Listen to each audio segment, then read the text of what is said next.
Bienvenidos amigos, esto es De Camino, programa 244. Nuestra vertiente 2 es la que tiene que ver con ciencia y fe. Y llevamos varios programas refiriéndonos a ateos famosos.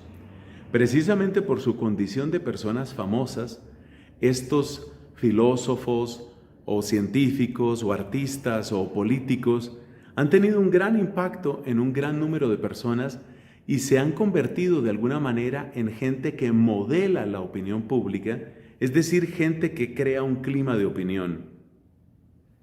Hoy vamos a hablar de un pedagogo y filósofo británico llamado Alfred Ayer. Se escribe su apellido como el día ayer, así se escribe, pero pues lo pronunciamos distinto. Este hombre tuvo un gran impacto en la difusión de ideas que están en el borde entre la ciencia y la filosofía y, por supuesto, ideas que tuvieron una repercusión muy grande en la negación de Dios, en el concepto de mucha gente cercana a la pedagogía o a la filosofía. En fin, acerquémonos a Alfred Ayer y descubramos en qué consistió su negación de Dios. Alfred Jules Ayer nació en 1910 en Londres. Murió 79 años después, en 1989, después de una carrera que solo puede calificarse de brillante en el sentido de un gran impacto en el campo académico y un éxito no pequeño en el campo social y público. No son muchas las personas que logran esos dos éxitos, es decir, por una parte, lo propiamente académico y por otra parte, lo propiamente público. Y podemos decir que Alfred Ayer logró eso. Su formación fue clásica y del más alto nivel. Él pertenecía a una familia bastante acaudalada, con muchas posibilidades de formación y sin ninguna angustia económica. A los 26 años de edad, en 1936, publicó su obra más famosa, Lenguaje, Verdad y Lógica. Esta obra fue muy notable por varias razones. Ante todo, porque fue el comienzo, podríamos decir, la entrada del pensamiento positivista lógico en la cultura académica británica. Entonces aquí hay que hacer algunas aclaraciones. Nosotros ya hemos hablado en estos mismos programas, hemos hablado de lo que es el positivismo. El positivismo, que fue popularizado por Augusto Comte en el siglo XIX, se refiere a la primacía de aquel conocimiento que es verificable, que es objetivo, el conocimiento típico de la ciencia empírica. Ese es el positivismo. El positivismo tuvo una especie de nueva etapa, de nueva vida, a través de un movimiento cultural y filosófico conocido como el Círculo de Viena. El Círculo de Viena añadió al positivismo dos elementos claves. Primero, un adjetivo, y por eso se habla de positivismo lógico. La parte de lógico quiere integrar como conocimiento válido a algunos elementos que no son comprobables por los sentidos, pero que evidentemente son conocimiento. Nos estamos refiriendo a lo que tiene que ver con la matemática o con la lógica. Esto es especialmente importante porque sin el recurso a la matemática, la sistematización del conocimiento científico, por ejemplo, del conocimiento de la física, sería imposible. Entonces, el positivismo lógico quiere integrar lo que es conocimiento dentro de la matemática y la lógica. Ese es un elemento nuevo. Vamos a tratar de escribirlo aquí, matemática y lógica.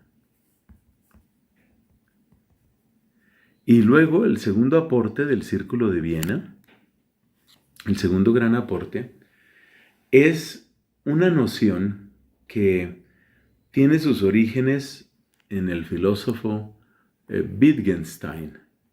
Este es Ludwig Wittgenstein. Y es la idea de que las cosas no solamente pueden ser verdaderas o falsas, sino que hay muchas cosas que simplemente no tienen sentido. Si, por ejemplo, yo empiezo a escribir letras al azar, por decir algo, estoy escribiendo letras completamente al azar, y yo digo, ¿ustedes qué opinan de esta palabra? Pues la única respuesta posible es, no tiene sentido.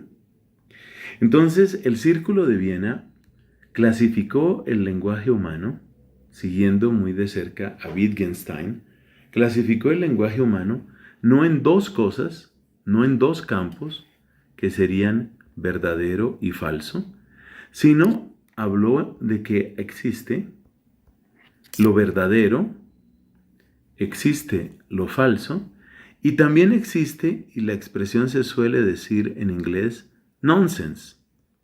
Nonsense es lo que no tiene sentido, no es ni verdadero ni falso. Una gran parte del lenguaje humano parece clasificar dentro de lo que no es ni verdadero ni falso. Por ejemplo, si una persona dice, ¿qué día tan agradable? Pues a lo máximo que podríamos llegar es a afirmar que para esa persona ese día es agradable. Hasta ahí podríamos llegar. Pero ¿es eso verdadero, universalmente verdadero, continuamente verdadero, objetivamente verdadero? Pues no, no podríamos decirlo. Entonces, tenemos que clasificar ese tipo de lenguaje como una expresión emotiva, como una expresión de sentimiento, como una expresión de gusto, y nada de eso corresponde a lo verdadero o a lo falso. Estos dos grandes aportes del Círculo de Viena los aprendió, los tomó para sí Alfred Ayer y los llevó a su tierra natal, lo llevó a Gran Bretaña. En cierto sentido, él fue el que introdujo el positivismo lógico en la cultura británica.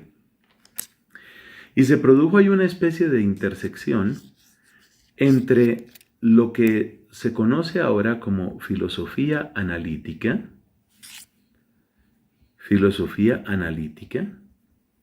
y lo que es el positivismo lógico. La filosofía analítica, que sin duda alguna es la corriente filosófica más fuerte en el mundo anglosajón, particularmente en el mundo británico, la filosofía analítica mira lo que es el estudio filosófico o el esfuerzo filosófico, básicamente como un análisis crítico del lenguaje. Análisis que incluye sus estructuras, que incluye su arquitectura y su funcionamiento. No es únicamente un estudio de qué significan las palabras. De hecho, los problemas semánticos son apenas una parte de la filosofía analítica. El positivismo lógico, como hemos dicho, pues tiene su propio propósito.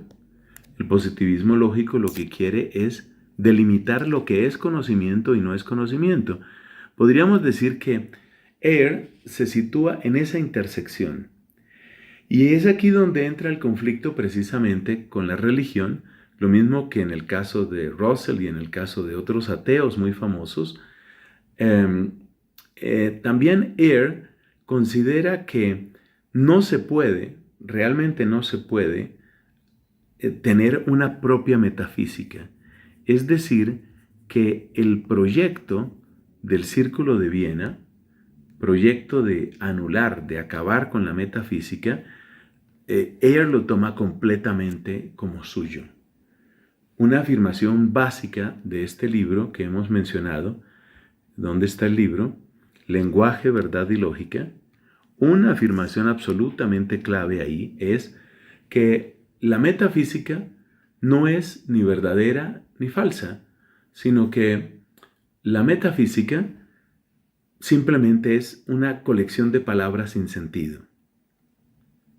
Por consiguiente, todas las afirmaciones que pretendan ser trascendentes, y ahí entra toda la religión, todas las afirmaciones trascendentes, pues pertenecen al mismo campo de la metafísica, es decir, pertenecen al mismo campo de lo que puede significar el lenguaje.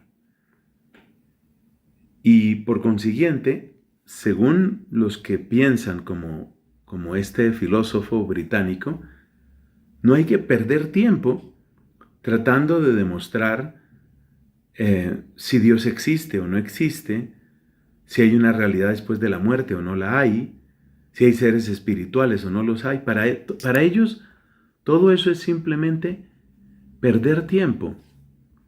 La afirmación que hace Ayer en su obra Lenguaje, Verdad y Lógica es que los que hacen metafísica, los metafísicos, están desobedeciendo las reglas del lenguaje significativo.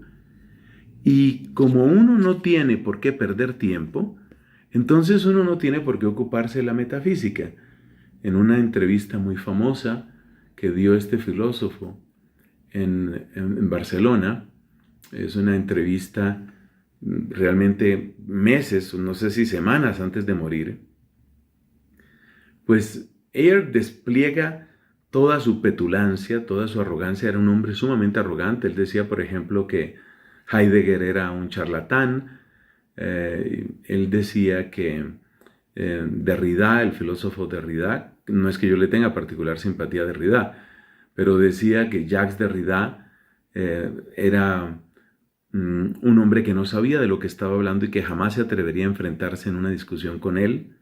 Era bastante arrogante este hombre. Y dentro de su arrogancia, una de las cosas que él dice es que jamás le interesó lo más mínimo perder el tiempo con la religión. Este modo de pensar, esta especie de petulancia que da por clausurado el tema de la religión, ha impactado muy, muy profundamente la cultura anglosajona académica, haciendo pensar que la religión es algo que simplemente queda para los fanáticos, que simplemente queda para los, llamémoslo así, los enemigos de la racionalidad. Es lo que vamos a encontrar después en pensadores, en escritores, en científicos como Richard Dawkins y otros. Ese es el impacto de Alfred Jules Ayer. Alguien me decía, el mejor antídoto contra el ateísmo es conocer bien, conocer con serenidad las obras, el pensamiento de los ateos. Y es parte de lo que estamos haciendo. No se te olvide, esto es De Camino, bocados de conocimiento para que tu fe no se muera de hambre. Hasta la próxima.